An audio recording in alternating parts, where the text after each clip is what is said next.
Knicks family, what's popping? I want to talk some more about Dave Fizdale and LeBron James again. Do we ever get tired of hearing this dude's name? Let's rock.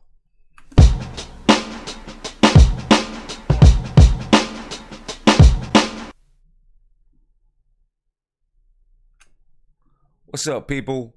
What's going on with you, man? We live. We back live. And, before we even get into talking about Fizdale and some of his assistants and wrapping that whole thing, talking about that whole thing again, what's up with Philly? You know what I mean?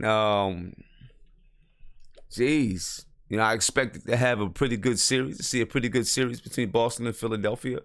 But, Boston has proven that they're just a step above them. You know what I mean? Philadelphia, they're young. We got to give them that. Philadelphia is young. They are learning how to win. You know what I mean? So, you got to give them some time. It's growing pains. It's a feat for them. It's a big feat for them to just be in the second round. It's growing pains. They'll get it. They got to learn how to win in the playoffs. They got to learn how to win. Ace, you said Philly's getting out coached. Maybe so, but, we got to recognize that they're young and they got a lot to learn. They got to learn how to win. I think, they're going to be there for a while. They're done this year. But they're going to be there year after year for a little bit. You know what I'm saying? They just got to learn how to get it done in the playoffs. But Brad Stevens is coaching. You're right. Brad Stevens is coaching his ass off. You can't say enough about Brad Stevens. He gets it done. He's a hell of a coach. And we can only hope that Fizdale is half of the coach that he is. Because he's taking a squad that is, down men and he's built a system, he's built a culture, and he got them guys hooping, playing. You know what I'm saying? There's no quit. And like James Willie is saying, he's a mad scientist with them X's and O's. He's good with those X's and O's. That goes a long way. But the X's and O's always goes a long way, but you got to add the culture and the system with it. And when you put those things together, man, you take it, you take it to another level. You have some coaches that are X's and O's guys. Then you have some coaches who are a little bit more motivational. And when you got the X's and O's guys that aren't motivational, it doesn't always work. When you got someone who's motivational and doesn't have the X's and O's, it doesn't always work. That's where you got to have your assistants that can make up for your faults. That's something that I really like that Steve Mills said when he did his interview. Coaches they have to recognize their shortcomings and bring in assistants that can fill in those needs. You know what I mean? I think that Brad Stevens has it all, though. Seems like he has it all. MH, you said Boston has team players willing to do what it takes for the team to win. For sure. Number one, they do. Definitely. You know what I'm saying? They are willing to do whatever they need to do to win. You know what I'm saying? That's a testament to Brad Stevens and his culture, the culture that he's building. He's built the kind of culture that I'm trying to build with my girls right now. And it's not easy. Let me tell you, it's not easy, man. We played 3 AAU games today. And we lost all 3. And it's tough. And we had leads in all 3 games. We led each team, and we end up losing all 3 games. And the biggest reason why is because we couldn't keep our composure. I'm saying we didn't keep our composure down the stretch of games when the team started making a run. We're kind of a front-running team. When we have a lead and we keep a lead, we can sometimes extend it out, push it out, and we play at a high point and we play with energy and we play tough. But when the team starts to come back, we kind of melt a little bit. Or when a team takes a lead, we kind of melt a little bit. So we learned some valuable lessons today. We're building a culture. You know what I'm saying? We're building a culture that focuses on having the right attitude, hard work, dedication, heart. And we have these key preparation. We have these keywords that we use these words in practice, and we have these words around in our facilities so that the girls see it. And we're building a culture. Part of that culture is being able to handle pressure and respond under pressure. You know what I'm saying? Keep your composure. But then we learned the lesson, because the last game, even though we had a lead and we lost it, the girls stayed composed, didn't complain about referees. They stayed composed, kept the energy up. You know what I'm saying? And fought together. And so we took steps. Even though we lost, we fought together. We took steps, and we became a better team after this last game. We're building the kind of culture that Brad Stevens has. Hopefully we get there. But he's built it, and that's what Boston has. They got that kind of culture where it's just about the team. No matter who makes the mistake, the team is going to get it back for each other. You know what I mean? I'm hoping that Fizdale can build. I'm trying to build it with my team, and we're getting there. And I got young girls, young kids, freshmen and sophomores in high school. And I'm not like other AAU teams. We do our thing a little bit different. We're really community-based, and we try to take girls that's right in our neighborhood and give them the same opportunities that some of these bigger AAU teams have. So, we're a little bit behind the game because we're not going out and recruiting from all over the region. We're staying in our neighborhood. That's part of what we want to do. You know what I mean? And so we look to Boston. I look to Boston. My assistant coach and other coaches, we look to Boston and look at what they do. Teams like Boston, San Antonio, and try to follow their motto. And then teams like Villanova, of course, that won the championship for the NCAA, we try to follow those models. And then local teams that have success, local colleges that have success. You know what I'm saying? Boston is one of those teams we look to, and I hope that Fizdale looks to Boston as well and says, what are they doing there? Fizdale and Scott Perry and them guys, what are they doing there? And how do we replicate it here? You know what I mean? Because they have them on the right track. They have them on the right track to be successful for a very long time, and it has to do with culture. You know what I mean? It has to do with culture. Big shout out to the French Unicorn. My man French says to Marty Knicks, this is Marty's post payment for the Philly game. He wants Bamba. Shout to Tony Crow, Ishmael Hernandez, CP the Artist, BN. Love you guys. Send mad love. Mad love to you, French. All the time, every time. Appreciate the super chat, brother, for real. Thank you. Appreciate it. But that's, I'm hoping that the Knicks can build that kind of culture, and that's what you got to look to. There's no reason to reinvent the wheel. You know what I'm saying? You have it right there in front of you. You know what I'm saying? You have it right there in front of you. You look at it, see what they did, tweak it to what you need, and then roll with it. You know what I'm saying? No sense in reinventing the wheel. You know what I mean? And that's what I try to do. Robert Parrish, you said great work. Thank you. I appreciate it. Man, I definitely appreciate it. Those young ladies, man. That's, of course, my daughter plays, but I love those young ladies out there. They work hard. And they're learning a lot of life lessons from the wins and the losses. You know what I mean? But Philadelphia, man, they're a young team, and they've got a lot to learn about winning in the playoffs. They won in the regular season. They got a lot to learn about winning in the playoffs. I think they will. You know what I mean? I think they'll learn it, and I think they will be successful.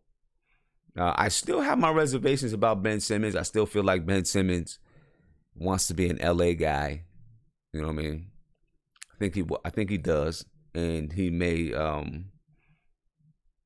when he gets that chance, he may try to skip to LA. Oh, Robert Perez, you say you coach girls too. that's what's up, man. Coaching girls is a lot different than coaching guys. There's a lot of dynamics that you have to deal with when coaching girls. You know what I mean? It's a little bit more difficult than coaching guys, I think. Especially when you're a man coaching girls. They look up to you in a different way. If when you're excited, you're upset, or you're maybe disappointed in a play or something like that, they take it a little bit harder than boys do. So it's a lot different, definitely a lot different than coaching boys. But it's a challenge that I'm enjoying immensely.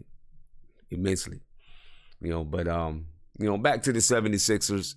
Before we get on talking about the Knicks, and I see, someone says the 76ers won't get swept. They'll lose in 5. I don't know, man. The kind of game that we seen today, that could be a heartbreaker for you. You know what I mean? That could be, that could be tough. The way that they lost today. That could be tough to respond to bounce back from. Because and if they do bounce back and get a win in the next game, I think that's a testament to them. You know what I'm saying? Because it is very hard after that kind of an emotional loss, when you feel like you had the game, you should have taken that game, you should have won it. You put you do, and you hit them with your hardest punch, and that hardest punch didn't affect them. Can you get it up emotionally for the next game? Can you, or do you feel like it's nothing we can do? Let's pack it in and look at next year. It's tough. I would like to see them respawn and get the win.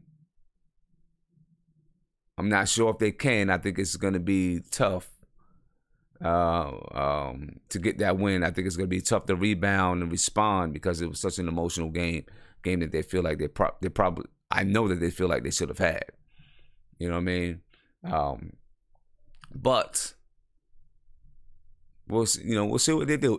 But hey, they learned from it though. That's the key with them. They're so young.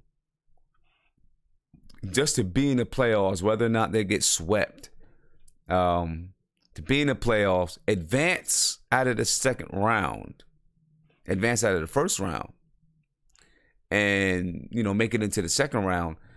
They learned a lot. They're learning a lot, and it's going to help them moving forward. There's so much. They're gaining so much knowledge from that. You know what I mean? Big shout out to Siobhan Robinson. Appreciate the super chat. He said, these Navy hours make it hard to stay awake, but I'm going to try. Much love. Yeah, I hear you, man. For real. I'm gonna try to stay awake. I was up early this morning, to take a trip up to, about an hour, 2 hours away. To get up early. We had a game at 8:30, so I had to get up super early so we can take a trip to the game, play the game. We played 3 games, one at 8:30, one at 12, then one at 4:40, and then I rushed back home. You know what I'm saying? And then tomorrow we got to be back up there at 9:10, and it's like 2 hours away. So I got to leave. I'm leaving about 6:30, but it's all worth it. But thank you, Siobhan. Appreciate the super chat. But Philadelphia, Boston. That's going to be, Boston's going to take it. I always thought Boston was going to take it. I thought it was going to be a tougher series than this. I thought Boston would probably take it in 6. But Philly's got, of course, they got young talent, and they also they got room to maneuver. You know what I mean? They got a lot of room to maneuver. Someone just mentioned PG-13. I don't know if PG-13 is coming back east. He may want to stay. He may want to go to LA, or he may want to stay in OKC. But Philadelphia may entice him. It might. You know what I'm saying? Philadelphia may entice him, and he may want to go to Philadelphia.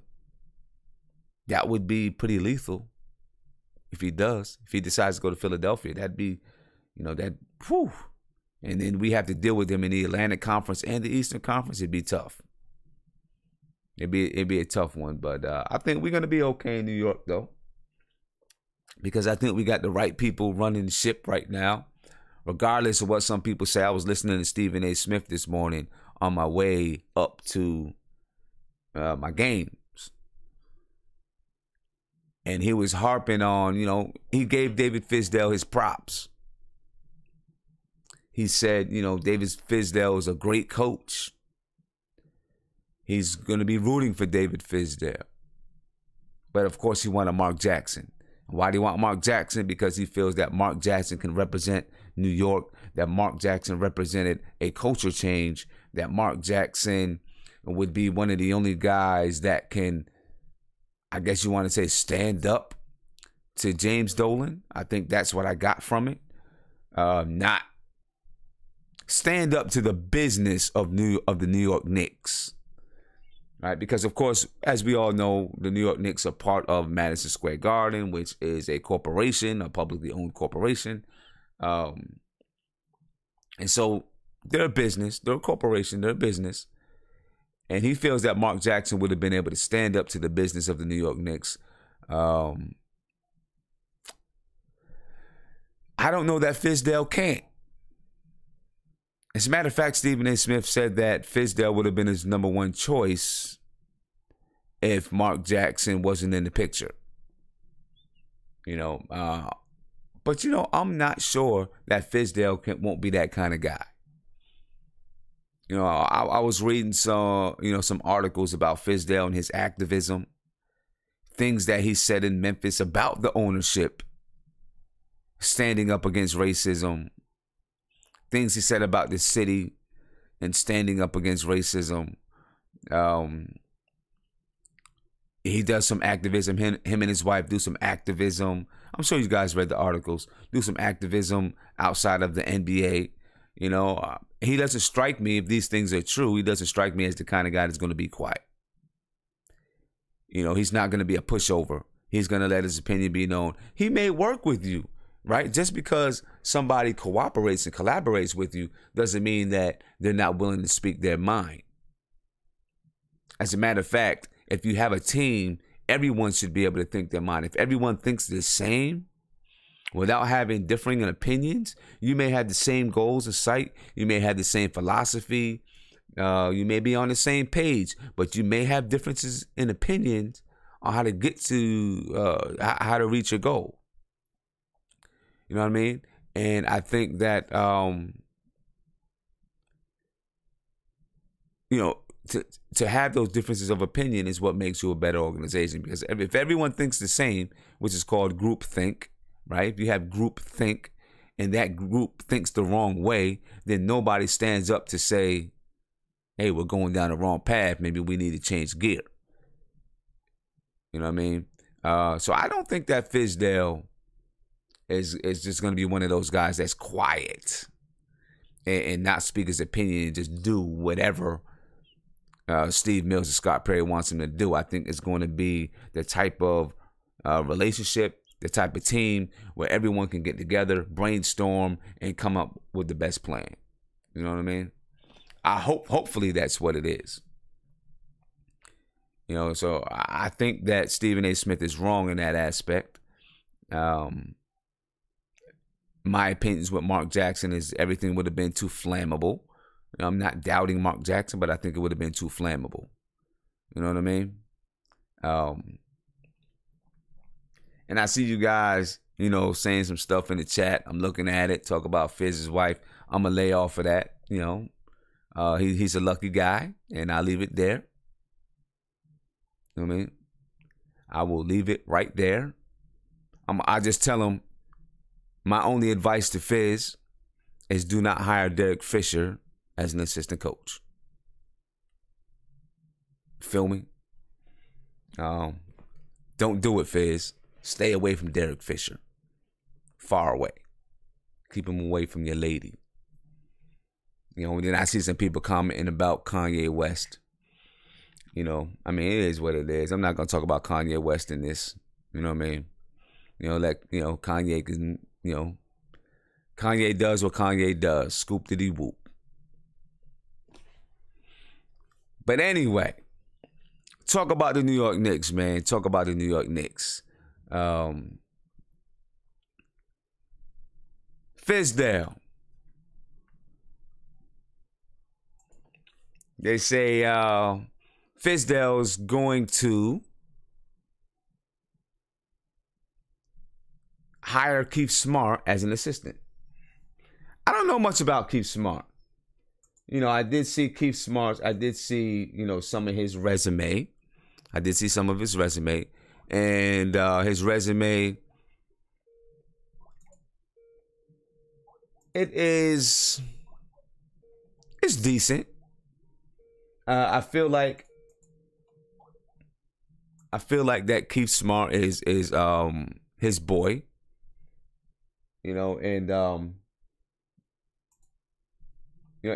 Everybody, just give me a second here. Okay. Everybody needs to have somebody that they trust with them. You know what I'm saying? You got to have somebody that you trust. And I think that's, with Keith Smart has been with Fizdale. I think he was with him in Memphis. I think they coached together elsewhere. You got to have somebody that you trust, and you probably trust Keith Smart. Yeah, Keith Smart was a former Kings coach. Was not successful in Sacramento, but that franchise is crazy. You know what I mean? That franchise is wild. That franchise is whack. So you can wonder why he's not successful. He wasn't successful in Golden State, but at the time, Golden State didn't have the talent that they have. As a matter of fact, I think Keith Smart was the head coach of the Golden State Warriors the year before Mark Jackson took over. And when Mark Jackson took over, they had another bad year. You know what I mean? I value the fact that he's had head coaching experience. We talked about it before. You need to have a guy on the bench that has that kind of experience. Your assistants need to be able to make adjustments for you. Sometimes handle the substitutions. Sometimes they're talking to the players, and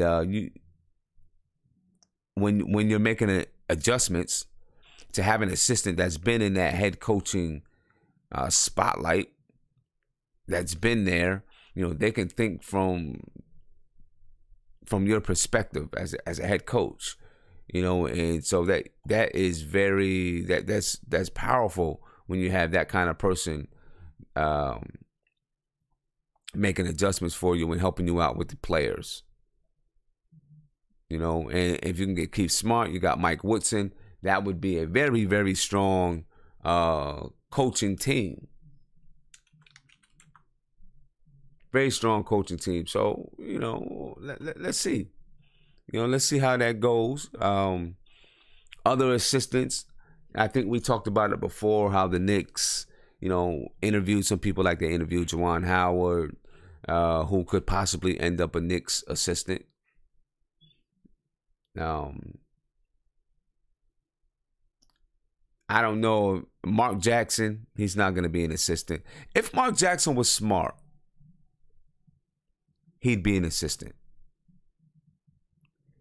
If he really wants to get back into coaching, right, he'd come back and say, okay, you know what? I've got a bad rep right now. Let me repair it. Let me repair my rep. I'll come back and I'll be an assistant. Let people know that I can work within an organization. I can work within a team. I can partner and collaborate. Let the NBA world know this, and then maybe you'll get another chance. I think right now, Stephen A. Smith said he thinks Mark Jackson is being blackballed. Maybe, I don't know, but I think if you want to get yourself back in the good graces, you come back as an assistant. Prove to the world that you can operate within a team, operate within a group of people, and then try to get you a head coaching job. You know what I mean? That would be the smart move. And the fact that I don't know if he is considering that or not. But if he's not considering it, then that may be the defining attribute as to why he cannot get a job, because he's not willing to humble himself. You know, if he really wants to get back into coaching, right? He's not willing to humble himself, take a step down and say, okay, let me take a step back. Maybe there's something that I can learn from being an assistant. You know, if he's not willing to do that, then maybe that's part of the reason why he is not a head coach and is not getting interviews. Siobhan, you said Mark Jackson would be too much of a threat to the head coach. That could be true. That could be true. You know, that's possible. Depending on where you go to be an assistant. Also, you know, if you go someplace where there's a really strong head coach, you know, then he's not going to be too much of a threat. If there's a really strong head coach there, a strong head coach with a reputation and those type of things. But look at guys like Mike Woodson. He's been a head coach. He's had more success than Mark Jackson. And he's willing to go say, okay, you know what? I'll be an assistant coach somewhere and work my way back up. I wouldn't be surprised if Jeff Hornacek went someplace to be an assistant coach. Not that he's had more success than Mark Jackson, but you know, I wouldn't have put it past him to go somewhere and say, okay, I'll be an assistant. Sometimes you got to do that. Everyone has a different path. You know what I mean? And you got to take whatever path is given you. And if that's the path, if you really want to get back to being a coach, maybe that's the path you need to take. I don't know if he's willing to take it, though. You know, I don't know if he's willing to. Because he's still living off of what he's done in Golden State. And I'm not trying to undermine what he did in Golden State. But you can't live off of it forever. I'm saying you can't just live off of that one coaching stint forever if you wanna make some inroads. You know what I'm saying? And Michael Walcott, you know, I think I agree with you. You said Mike Woodson is a better coach than Mark Jackson. He might be. You know what I'm saying? He might be. And he's willing to be an assistant. That tells you something. And that could be something that other GMs around the league are looking at and say, you know, he's not even willing to take a step back so he can move forward. So he's having a hard time getting interviews. You know what I'm saying? You say if Mark wasn't an analyst, I'm sure he will be an assistant coach. Maybe you're right. And I'm talking to, this is my PSA. Maybe you're right. But my question is, does he really want to get back into coaching? If he doesn't want to get back into coaching, he just wants to be an analyst, that's cool. Right? That's cool. But if he wants to get back into coaching, if that's one of his goals, and nobody's giving him an interview, the only team, there's all these openings, and the only team that gave him an interview is the New York Knicks.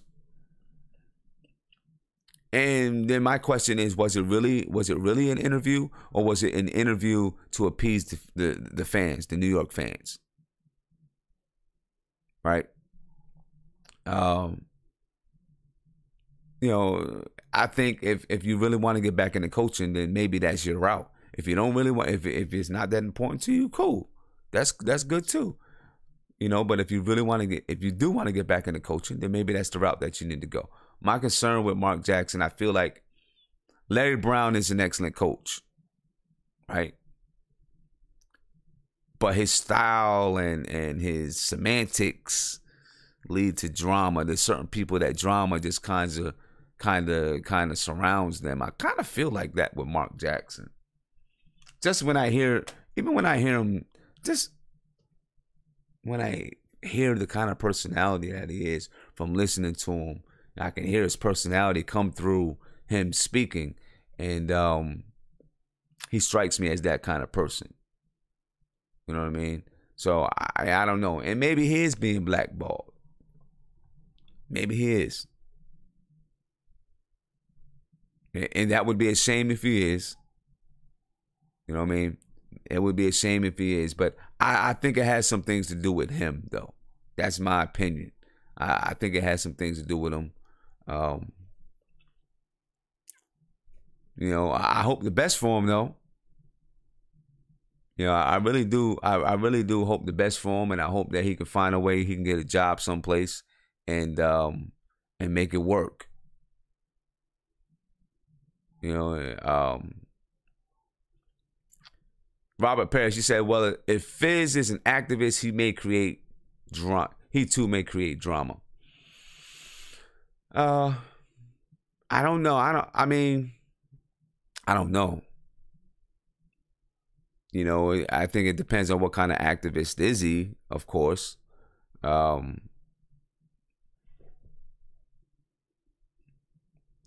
You know, I don't know if I don't know.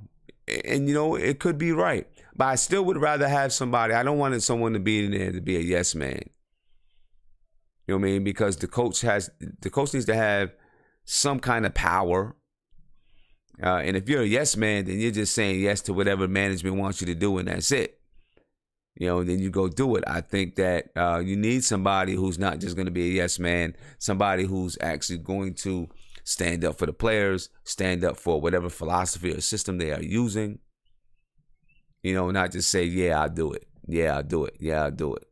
You know, you need someone who's going to stand up for it. And I think that he will. The activism, I think in Memphis, the type of activism, him speaking out was maybe warranted. You know what I'm saying? You know, with him speaking out about racism and things like that. We'll see how it is. You know, and there's a way to go about your activism. You know what I'm saying? There's a way to go about it where you can be an activist and still be a good employee. You know, but I think he's smart enough and crafty enough to be able to know what he's going to say, how to say it, how to get it across so that people understand him.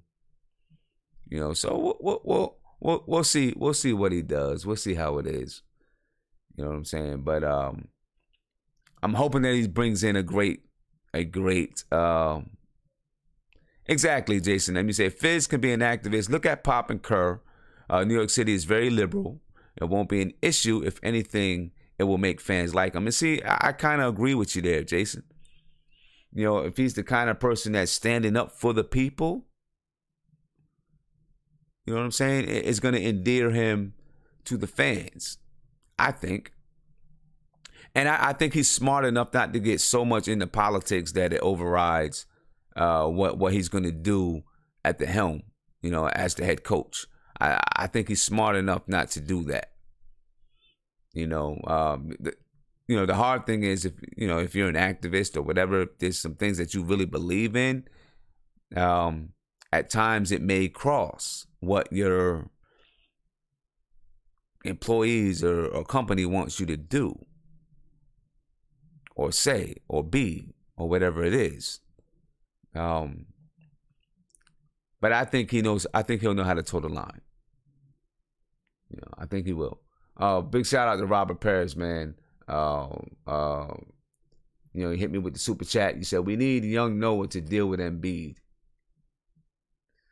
Well, we're not gonna get young Noah. Young Noah is gone. Peace. He's out of there. You know. But you know, back to Fizdale. I think he'll be fine. I think he'll be fine, and I hope that he's bringing in the right assistants. I'm sure. Right now, they're probably finalizing the deal. I seen Tony Crow ask, when the press conference is going to be. The press conference will likely be next week. They're probably finalizing the deal. I'm sure there's little quirks here and there that, that's in every contract that has to be ironed out. So hopefully we get a press conference next week, and then we begin to see how he's assembling his coaching staff. You know, is there anybody from the current coaching staff that he might keep? I'm reading that he may keep Howard Isley. Oh, not that he may keep, that Howard Isley would be one of the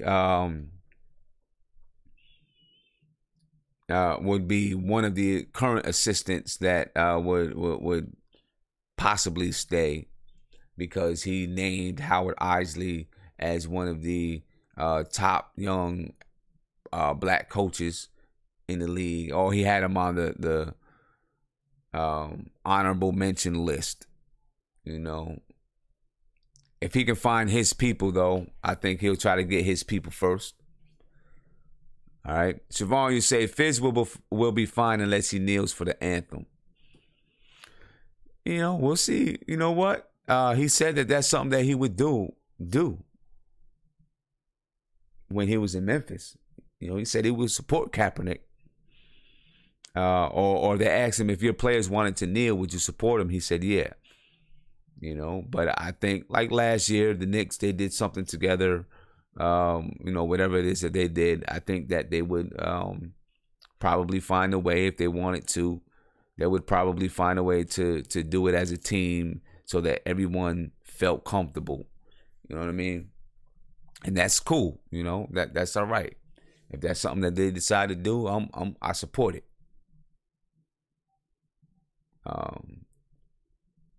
But I'm just really interested to see what kind of coaching staff he's going to assemble, who he's going to put together. You know, right now, you say you really want Fizz, Smart, and Woody. That would be a powerful trio. It would definitely be a powerful trio. It would demand respect. That locker room, dude's not playing around in that locker room. You know what I'm saying? That locker room is going to be together. And anyone stepping into that locker room is going to give respect. You know what I mean? That would be a tough locker room to go with. If you got Fizz, Smart, and Woody, that would be a really tough locker room. And I'm going to tell you something. If we assemble that trio, that's the kind of locker room that you needed the past 2 years with Melo. You know what I mean? And it's just so crazy because you look at what's happening now and the possibilities, that there were really possibilities that Knicks could have had Rondo, Fizdale, Woody, with Melo here. Things could have been a lot different. You know what I mean? I look back at the year that we traded for Derrick Rose a couple years ago. And such an awful trade. I didn't like the trade from the beginning. I really didn't, because, you know, Phil Jackson wanted to run the triangle. And not that I wanted to run the triangle, but this is what they were doing. And you go get Derrick Rose. Derrick Rose wasn't going to run a triangle. Derrick Rose is not a smart basketball player.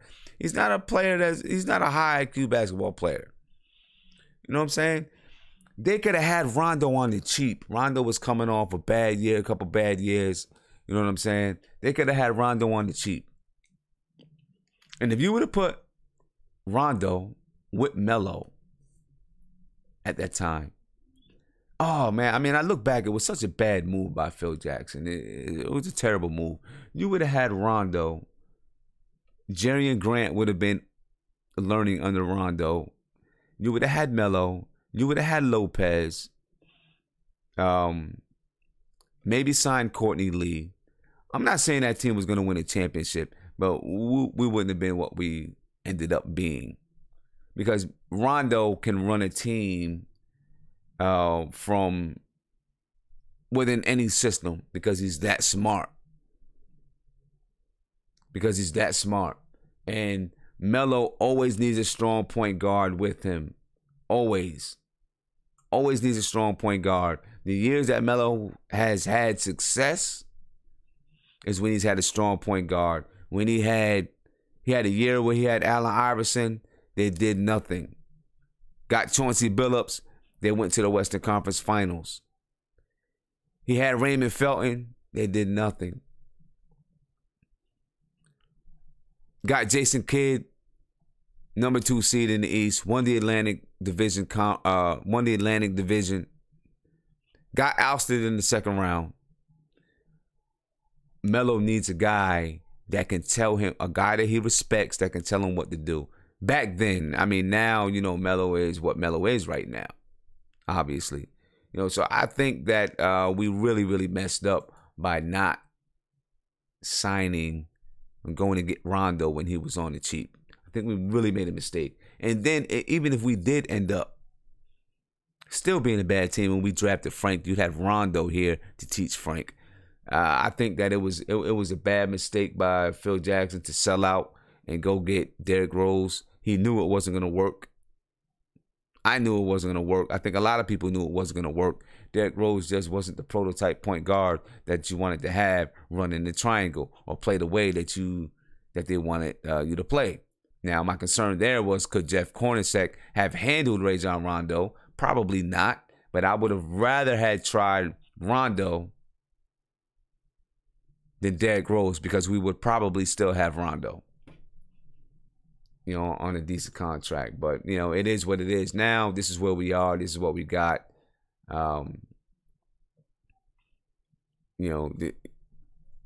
This is where we are. I just think back to possibilities. If we would have ended up having Fizz and Rondo and Melo and maybe Woody as an assistant, what could have happened? I don't know.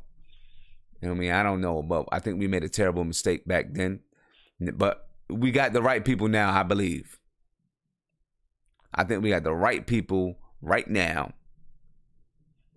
And I see someone said, you would still like to have Rondo. Rondo ain't going nowhere. He found a sweet spot in New Orleans. And he's got talent around him. You know what I mean? He's got, you got Anthony Davis, you got Boogie Cousins. Hopefully he's going to go back to the Pelicans. And you got some talent there, and he's not leaving the Pelicans. You know what I mean? But, I'm cool. I don't want Rondo now. It's not the right time now unless, he's really going to come in and mentor the young guys. But I don't think we need him now. You know what I mean? Now, we have some young point guards. We got some young guys. And I think that we need to rock with them. Because if Rondo comes, he's going to want playing time. Right? If you get Rondo, he wants to play. He's going to want to. He wants to play. And that means that we're going to have to find time for him. Right now, we need to be worried about getting Frank, Burke, see how they can rock together, see what Moutier is going to do. We need to be worried about them. You know what I mean? That's who we need to be worried about. So I'm not worried about Rondo. I think Rondo is happy where he is. But the thing about Rondo, which I hope Frank can become,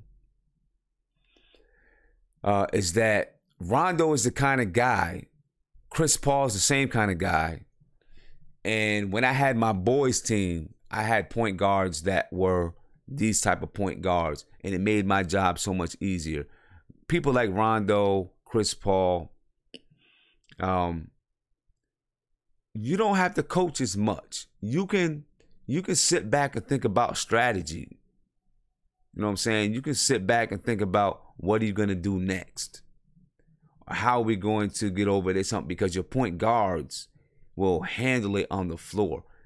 They will handle that portion of the game. You can handle some other things. You know what I mean? Rondo's that kind of point guard. Chris Paul's that kind of point guard. And I hope that Frank becomes that kind of point guard. And I think that he can, and I think that he will. You know what I'm saying? That's the kind of guard that you need. You got to have that kind of point guard that's not afraid to take control and do exactly what you want them to do. You know what I mean? When they say that the point guard is the coach on the floor, it truly is for real. That's truly for real. And Rondo's that kind of guy. That's what I really like about Rondo. Does he come with some baggage? Yeah, he does. He definitely comes with baggage.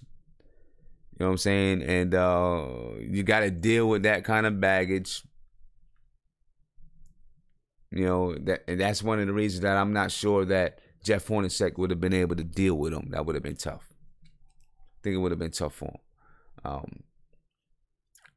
You know, but, you know, I'm really interested to see what kind of assistants, you know, come in with Fizdale. I wouldn't mind. I see someone say Kenny Smith. I wouldn't mind seeing Kenny Smith come in as an assistant. I think that Kenny Smith really is intelligent. I think he knows the game. I listened to him break the game down on TNT, and I think he's really smart. You know, sometimes Charles Barkley tries to make him sound and look stupid, but you know, Charles Barkley just saying some old whatever stuff. I think that Kenny Smith really is an intelligent guy, and he would do well coming in as an assistant first, and then, you know, moving on to be a head coach. But I think he'd be a successful head coach. You know, I know I've seen a lot of people kind of tease a little bit. I think he'd be a successful head coach, and I wouldn't mind him coming to New York as an assistant. I really wouldn't. You know what I mean? I really wouldn't. Nick Van Exel is another name that's coming up as a possible assistant. So I know, you know, Rod Strickland has been in the news. I like this, you know, maybe Rod Strickland is somebody he thinks about. Of course, every coach is going to go with people they know and trust. I don't know the relationship between Fizz and Rod, and Hot Rod Strickland. So we'll see what happens there. You know what I'm saying? We'll see how that goes down. But I'm really interested to see how these assistants turn out. But I guess we got to wait till the contract gets signed and get that whole thing out the way, and then we'll start seeing these assistants fall in line. And then after that, we can get on to the NBA Draft Combine. I'm so glad the Combine is May 15th. So now we get this contract completed next week. We have another week to start to get some things in place and really begin to scout and look at players, and Fizdale get his team in, and then start to take a look at the roster, start taking a look at players and stuff like that. You know what I mean?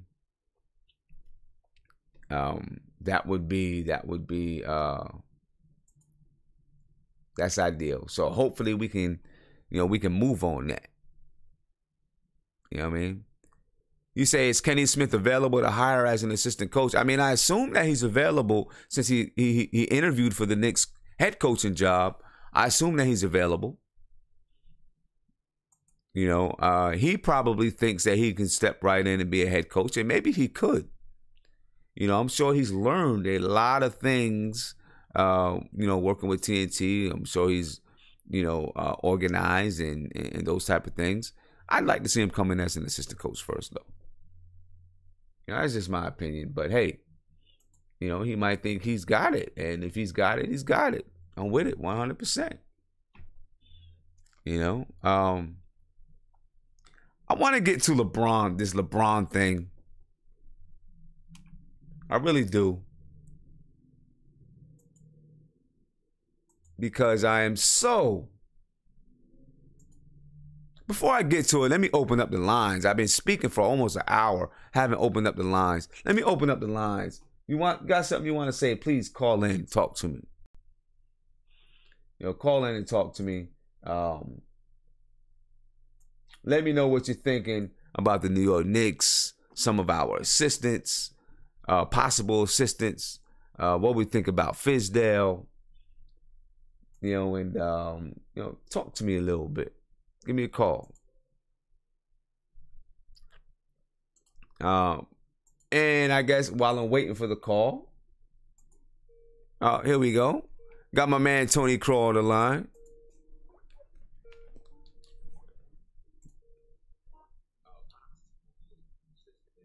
My man Tony Crow, what's popping? What's popping? Let me get you live first. Let me get you live.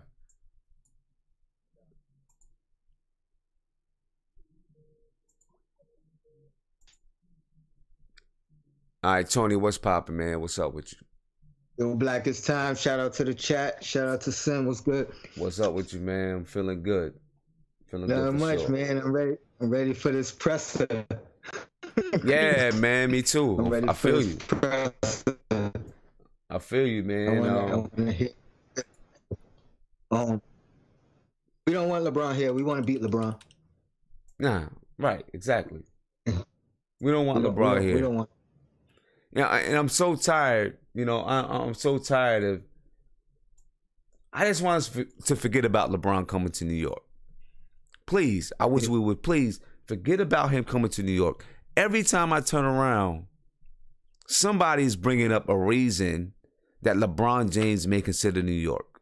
I don't care if he's considering New York. I don't want LeBron James to come to New York, especially now. Yeah, he had his chance. Yeah, He had his chance. He didn't want to come. especially. Let's move on. Exactly. Let's move on. Let's give up the pipe dream. I mean, but especially right now, he's all right. Let me be honest. He's not showing any signs of slowing down. Okay, but if you go get LeBron, I don't know. If you go get LeBron, you're obviously trying to win right now. And then the question is, can we really build up anything sustainable? And you know how things go when you get LeBron. You're not just going to get LeBron and then have KP and have Frank and Tim Hardaway Jr. There's going to be some other trades going down so that he brings in some other people. That's how LeBron gets down. You see the way he did it when he went to Miami, right? He went to Miami and he brought Chris Bosh with him. He had Dwayne Wade. And then all these other vets start coming with him. Listen, I'm gonna hit you back with break. Okay, I'm with it. And then all these other vets start coming with him. And he goes to Cleveland. The same thing happens. He goes to Cleveland. Cleveland has Kyrie. They have Andrew Wiggins. They trade Andrew Wiggins. They bring in Kevin Love. And look, it worked for them, right? It worked for them because they won a championship. Let's say they didn't win a championship and LeBron leaves. They're back at square one. They're starting all over again. I want to build something sustainable. I want to be able to sustain it for years at a time. For years. I'm tired of this short-term thinking. We're so short-sighted. We never have a long view in sight. We never have a long view. You know what I mean? We've got to have a long view. And going to get LeBron, Kawhi, to me, is short-sighted. And when I'm speaking about when I say Kawhi, I know he's young. He's going to be 26 or 27, whatever he's going to be. But the money that you have to pay Kawhi is going to be nuts. And I just don't think we're in that position right now. Right? And that's where my thing comes in with Kawhi. And I'm just not sure about some other things with Kawhi. You know what I mean? But with LeBron, I don't want to go through all of that. I don't want to go through, now we got to make all these trades and we're probably giving up young guys to bring in the people that LeBron wants. And then we may not be strong enough to compete with Golden State or Houston. Right? And then LeBron in 2 years leaves. And now we're stuck with all these vagabond players that maybe don't fit because everything is built around LeBron James. And now we're starting all over again, and we gave up our young pieces. I don't want to see it. I don't want it to happen. And I know, what I mean, like it is possible, I guess, that we could clear if Enes Kanter decides to opt out. Kyle O'Quinn opts out. We move Courtney Lee into somebody else's cap space. We could free up money. I just don't think it's worth it because you're not just going to get LeBron. You're going to have to make some other moves to bring somebody in to play with LeBron. And KP is hurt, right? So let's just say that they did make some moves and brought LeBron in. Now KP is hurt. LeBron's going to want to play with somebody so that they can try to win because he's at this point in his career, it's all about championships. So now we got to find somebody else to pair with LeBron. So now you got to try to make moves to maybe get Kawhi, right? Or something like that. Or whoever else could be on the market. And that means you're giving up your young players. You're selling out, giving up your young players. And then when LeBron decides to leave, because LeBron is he's only signing short-term contracts. It's only gonna be 1 year. Yeah, he's gonna sign a 1+1, 1 year, and then the option. That's what he's gonna do. Yeah. You know what I mean? And leave your team, guessing about what's going on with the future. I don't want to do that. Leave that man alone, please. I'm so tired of his name constantly coming up. Yeah, the only thing I want to hear is how we beat LeBron. I don't want to hear anything about him coming here. That's just moving backwards, basically. Doing what the old regime kept doing and going after the big name. Granted, LeBron, like you said, isn't slowing down, but he's still at the tail end of his career. Yeah. And, you know what I mean? I want a young team. I want a young star. I want everything fresh.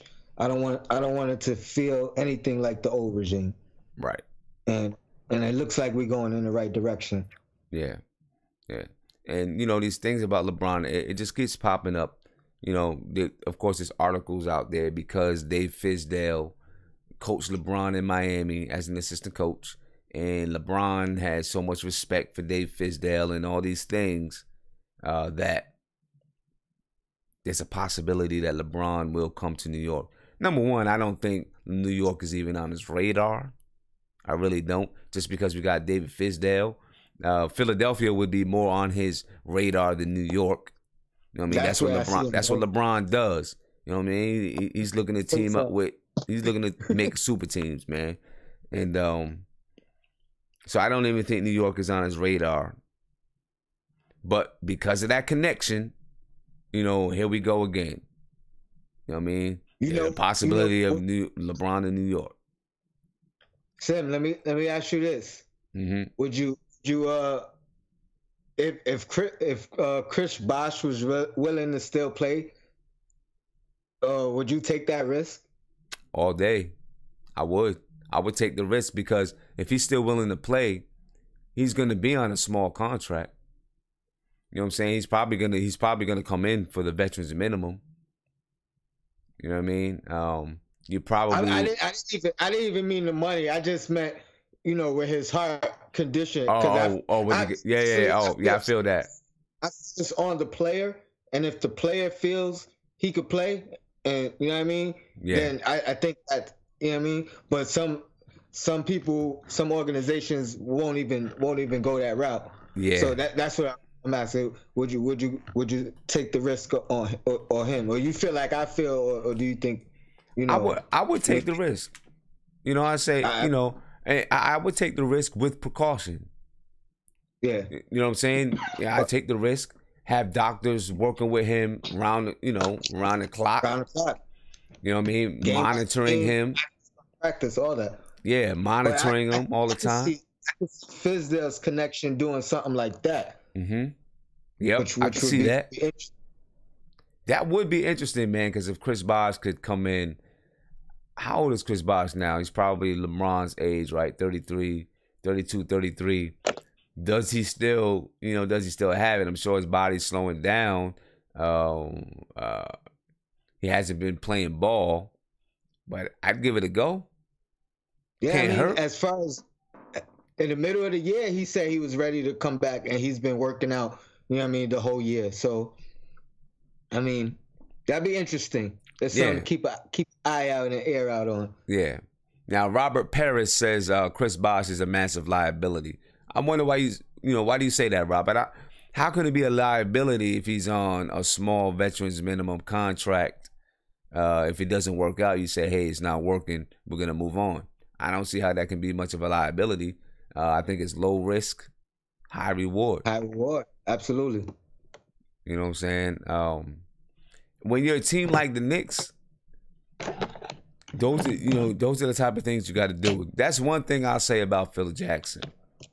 I think Phil Jackson had the right idea of trying to build the team through unconventional methods. You know what I mean? When he first came in, he brought in Lamar Odom, right? Hoping that he could help Lamar get healthy and then come back and help the team because he had so much experience with the triangle, won championships. It didn't work out, but he didn't do his research, basically. Yeah, you know what I'm saying? But it was a great thought. Had he not been on drugs and all that. Exactly. It was a great thought, and sometimes you gotta try those kind of reclamation projects. Doing some things like that to see if you can strike gold. Real quick before I get off, I just wanted to let you know I agree 100% on Rondo. I was definitely calling for Rondo. I agree 100% on Derrick Rose. I hated the move. It made no sense. I actually thought that Phil Jackson was trying to undermine the team by bringing Derrick Rose in and being able to blame Carmelo for it. Say I did this for Melo. Yeah. I think that was part of it. And he knew that Melo wanted Rondo. Yep. He went a different direction. Yep. But shout out to the chat. Real Black is time. Shout out to you, Sim. I appreciate it, man. For sure. Appreciate it. One. Peace. Yeah, definitely, man. Phil Jackson had to know that Rondo could run that triangle probably to perfection. Although he wasn't an outside shooter, neither was Derrick Rose. And everybody knows that. Derrick Rose has, a decent little pull-up game, but he wasn't knocking down threes. You know what I mean? Phil Jackson had to know that Rondo could do it. And he was cheap. Rondo was the perfect type of chance that you take at that time. Tony Crow, you might be right, man. He might have been trying to undermine Melo. You said, Ace, would I sign Cousins? Man, if we had enough money and we could, I think I would. You Cousins next to KP, I think that's nice right there. Cousins, gonna play back to the basket, but he can also take it up 3. You got KP that can spread the floor. I think that's a nice little duo. You know what I mean? Now giving Cousin Boogie's injuries.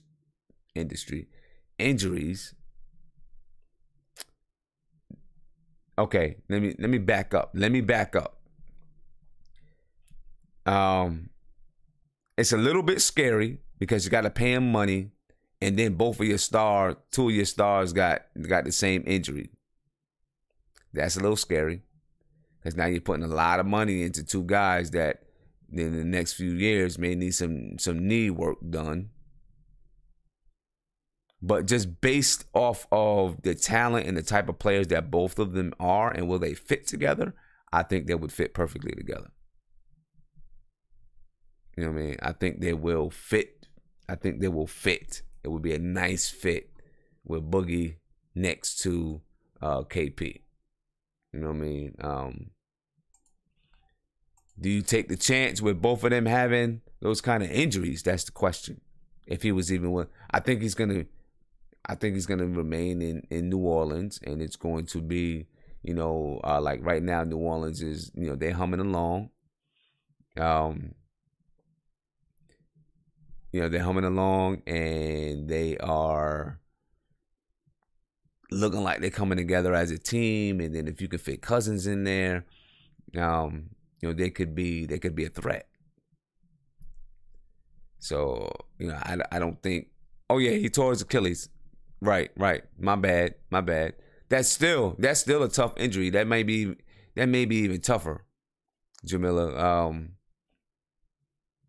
You get a lot of explosiveness from your Achilles, and a lot of people don't respond and rebound from that. A lot of people don't. We'll see if he does. He's young though. He's young, so hopefully he would. You know what I mean?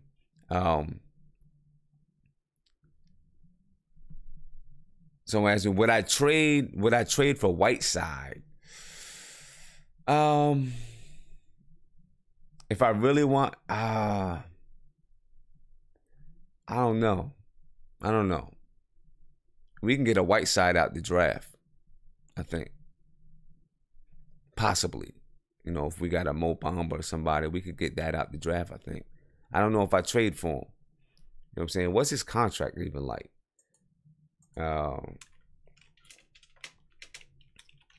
He's got some maturity issues that I don't know. But I think we have the leadership inside the locker room to deal with those kind of maturity issues that Whiteside may present. I know that right now he's on the wrong side. I mean, Whiteside's making a lot of money. We look at what Whiteside is making right now. Whiteside is making $23 million this year, $24 million this year, $24 million next year, and then $27 million in 1920. I don't know. And Miami is souring on him. I don't know. I might pass on that. And see if we can get something better out the draft, or maybe they're not better than him, but get somebody out the draft. If that's what we're looking for. Because he's making a lot of money, and I'm not sure if it's worth it. And Chris Bosh is still on Miami's books. You realize that. Chris Bosh is still getting $25 million this year, $26 million next year. If this is accurate, that means he's still on the books. If we have to pay Chris Bosh $25 million or $26 million, I don't know about that, Tony. I don't know if I'll take that kind of chance. I don't know. Because, right now they have him on the books. I don't know how that deal is working out. I don't know if it's going to be a buyout or what's going on with it. If I'm getting Chris Bosh at a veteran's minimum, I take the chance. If I got to pay $26 million, I stand clear of that. For sure. Any other callers, man? If you want to call in, hit me on Skype. I'm gonna put my Skype name up here so you can hit me on Skype.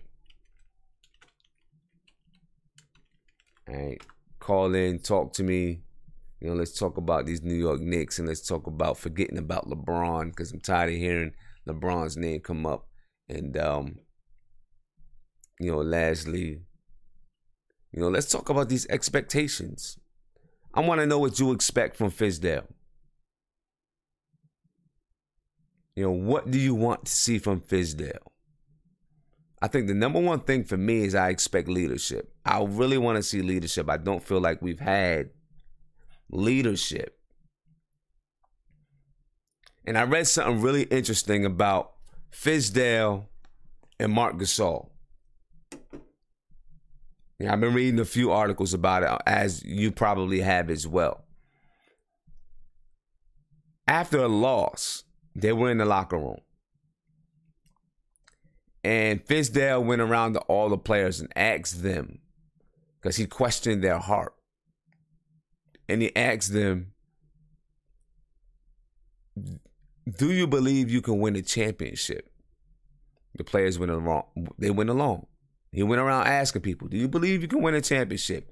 They said, yes. They get to Gasol. He says no. And so Fizdale asks him, why not? He says, because we don't have the right leader. Now, that's a direct stab at your coach, And Fizdale's response was, I get it. You want Pop. He said, and I want LeBron James, but I don't have him. That was a slick comeback. But does that endear you to your star player? Probably not.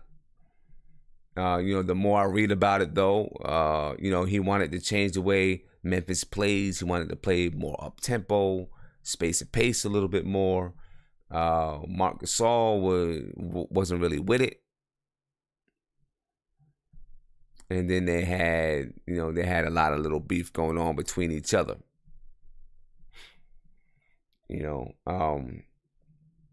But I disagree with Mark. I think he is a leader. I don't know him, but from what I read, from what I see, I think he's a leader. And that's what I want him to bring to New York from the beginning, is leadership, leading the team. Because we haven't had leadership. We don't have, I think we have leadership now, but we haven't had leadership, so we are in desperate need of leadership.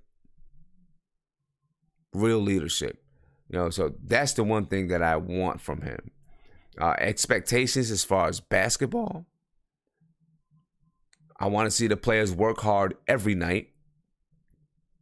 I want to see defense. I want to see guys making their rotations. I want to see guys getting back on defense, stopping the ball in transition, ending the defense with a rebound. I don't know if everybody really truly understands how important it is to end your defense with a rebound. You know what I mean? I mean, if you could play great defense, force them into a bad shot, you give them the offensive rebound and they score, they just shot 50%, and 50% to shoot 50% from the field is good.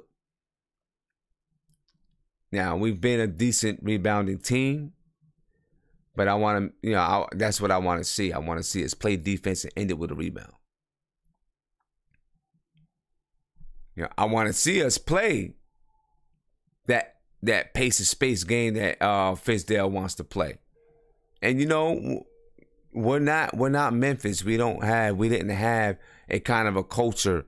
Memphis had that grit and grind culture that they really didn't want to break away from. Those players didn't want to break away from because they were so used to that, and they had, they had Marc Gasol, and them other guys, Zach Randolph, and them guys in there playing that grit and grind. But the game is changing so rapidly. He wanted to move it to more of a pace and space, right? But with the Knicks, we don't have anything in place, so he can build what he wants. Now, what I don't want him to do is come in. I think in Memphis, he came in and was like, we're going to do this the Miami way. Don't do that. Fizdale, please don't do that. Do not come to New York and talk about we're going to do this the Miami way. That's going to be a problem real quick. You know what I'm saying? Hey, my man, can you turn that down in the back, please? For sure. Yeah. All right, you on the air. You live, bro. What's popping? How you doing, Sim? You know what I mean? This ain't the first time we've spoken. How you been? I'm good. I still love the show. Still a fan. Let's get into it. Fizdale, expectations. Yeah. Like you said, you can't come in saying you're going to do this the Miami way, because New York has a strong sense of pride about it. You got to come with that brand new New York flavor, and you got to bring that attitude with you that you had when you was telling them that they're not going to rook you in the post game when you made that playoff run. Right. That's the Fizdale I want. Exactly. You know what I mean? What I do want him to bring over from Miami, though, is I would love to have him implement that same fitness requirement. I want them working out. I want them to be gym rats like they had them in Miami. Because that's the thing about the Miami Heat basketball culture. I actually lived in Miami up until just recently. And when I talk to people who were close to American Airlines Arena and close to the Heat, that's what they say. Like some players shy away from Miami basketball because they know they're gonna have to get fit. They're gonna have to stay in tip-top shape, and they're gonna have to play some heavy, heavy defense. Right. Which is something I also want. That's exactly what we want. You know, we want fit guys playing defense. And here's my thing that I've observed that disturbs me about basketball organizations as a whole is that sometimes they'll put the needs of a star player over the needs of the team, and they'll throw the coach under the bus for that reason. Right. You see? Right. So right. when that's what happened in Memphis. Did that, exactly. Thank you. When Memphis did that, I thought that was a huge mistake. And I want that to not translate over in how the Knicks handle things. You know, I want the Knicks to fall behind Fizdale. Okay? And I want them to let this guy do what he's got to do. If a guy's giving him a problem, you let him handle it. Because I don't want an environment where a player doesn't like him and then we just throw the coach under the bus. I think it's enough of the coaching changes for a while. When you just stick with a guy, and if a player becomes a problem, you lose the player. Because star-focused basketball has killed us for too long, and I want a nice, well-oiled machine going into the future. Yeah. I'm with you. How about you? I'm with you 100%. 100%. And listen, I don't care if he brings some of those things from Miami with him. I don't care about that. They got the culture, bring it. But don't come in saying it's the Miami way. No way. I don't think any team will respect that. You know what I mean? I can't see any team respecting that. I agree. And that is something that he wants to have, is the respect of other teams, because he feels like he's got to prove something now that Memphis has pushed him out. Yeah, exactly. You know, because like I read in the article, if he's gonna come in, you know, Memphis had their style that they were proud of, right? That grit and grind, that was their style.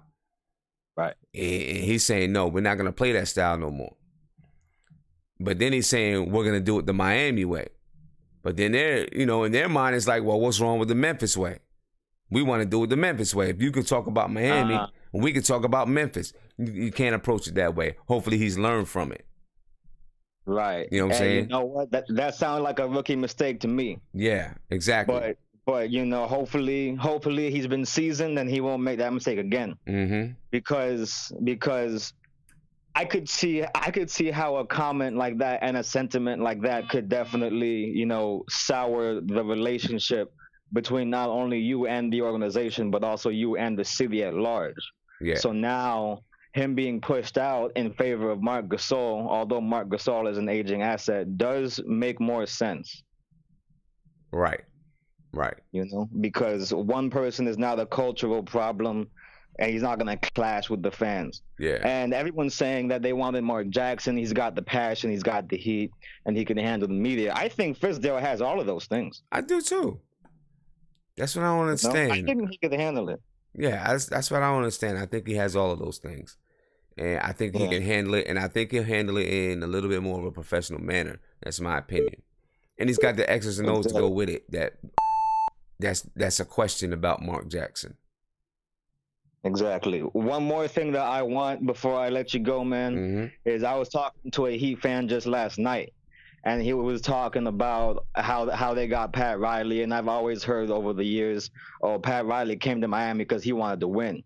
I want Fizdale to come to New York, and I want him to shut all that noise down. I want to have a retort to say to them now that we have Fizz. But that would make me happy at night, to sleep at night. Yeah, and you know, you can tell your homeboy, the reason why Miami went to Pat Riley went to Miami is because the Knicks weren't going to give him part ownership. So like he wanted like some serious control, and the Knicks weren't going to give him that. And I think part of that control was maybe part ownership. Maybe it wasn't. Maybe he just wanted to be the president and the coach or whatever it was. But the Knicks wasn't having it. So he went to Miami where he could be both. Hey, you know what? I'm glad too because he is a big star ball guy. He will trade some picks and some assets away for a star. Yeah, he is. He is. He is. He's definitely that. So to me, it's like good looks, good luck, good riddance. Yeah, I mean, he is Pat Riley though. He does, he's got a proven success of winning. Give him that. He won in L.A. Absolutely. He won in New York. Didn't win the championship in New York, but we went to the championship, and then he won in Miami. Obviously, not as coach, but as a GM. True. So he's got. There's something there. There is something there. Oh yeah, he has his talents, and I respect him, and I definitely give him his credit. I just don't want him to have any control over my picks. Yeah, I feel you. I feel you. Yeah, for sure. Yeah. Hey man, thank you for having me. Appreciate it, man. Have a good show. Definitely. Be easy. Peace. Thank you for the call. Yeah, expectations for there's going to be a lot of expectations. I want to temper those expectations.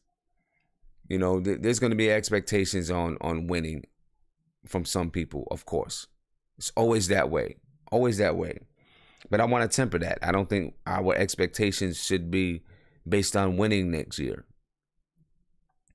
Right? I don't think our expectations be like, well, we didn't win, so he's not a good coach. I don't think it should be based on that at all. I think next year our expectations should be based on how our players being developed. Is there a culture in place? Do they play hard every night? Are they playing defense? Are they moving the ball on offense? Are they playing with the type of principles that Fizdale is putting in place? Do they play with principles? Do we have an identity? I think those are the type of things that we need to be judged, that he needs to be judged on right now. Not whether or not you win or lose. But the thing is this, if you put those things in place, along with talent, you'll start to win. You will start to win. But I think that's where we need to, we need to temper our expectations. A lot of people's going to be like, oh, we got Fizdale. He's supposed to be the holy grail guy. He's the savior. We expect we expect wins right now. You know what I mean? And I don't think we should expect that. Not at all. Let's give him, let's give him the benefit of the doubt. Give him some time to get some players in, get the system rolling, get the culture together, instill principles. We need some time for that to happen. It starts. Once he signs that contract, it starts. Once he signs that contract, he starts building it then. You know what I mean? He starts building it then. If they're not beginning to build it now, I'm sure he's reached out.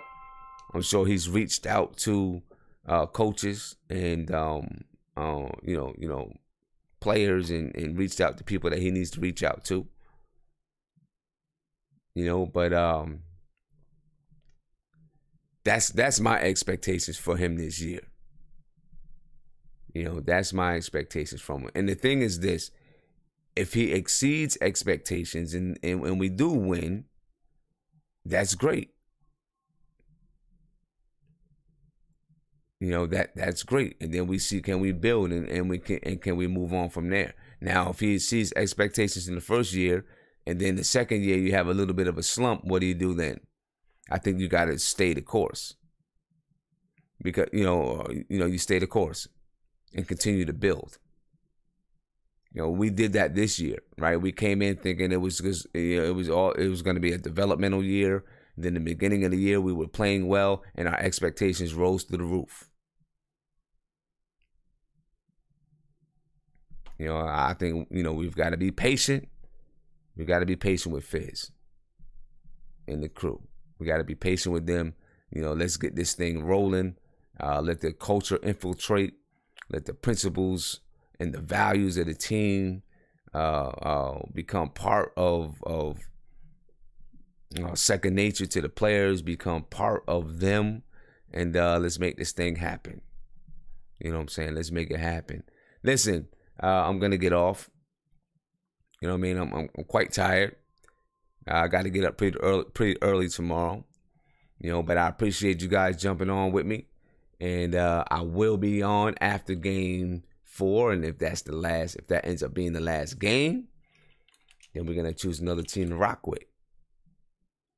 You know, we have to figure out who that's gonna be. It will not be Cleveland. I can tell you that. Maybe Boston. It will not be Cleveland. Yeah. You know, I mean, I'll watch the Cleveland games, but it won't be Cleveland. Monday, the Celtics and the 76ers play Monday, so I'll definitely be on Monday night after the game. You know what I mean?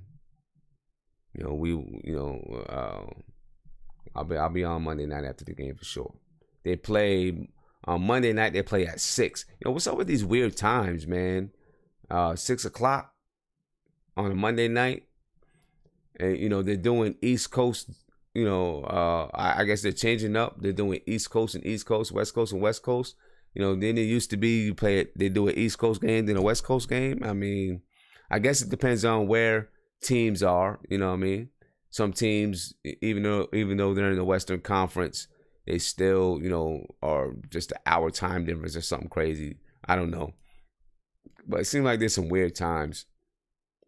You know, but I'm out, guys, man. I'm a peace out for the night. I need to go get some rest so I could be fresh for tomorrow. You know what I'm saying? I definitely appreciate you guys logging on with me. And I'll see you Monday night. Have a great rest of your weekend, man. Be peaceful. I'm out. If you enjoyed this stream, please subscribe below. Ring the bell so you can get a notification anytime that I go live. Stay up with us as we follow the New York Knicks through this journey with their brand new coach, David Fizdale, hiring assistants, making draft picks, and moving into next year. It starts right here. We're going to be back. We're going to make it work. Peace.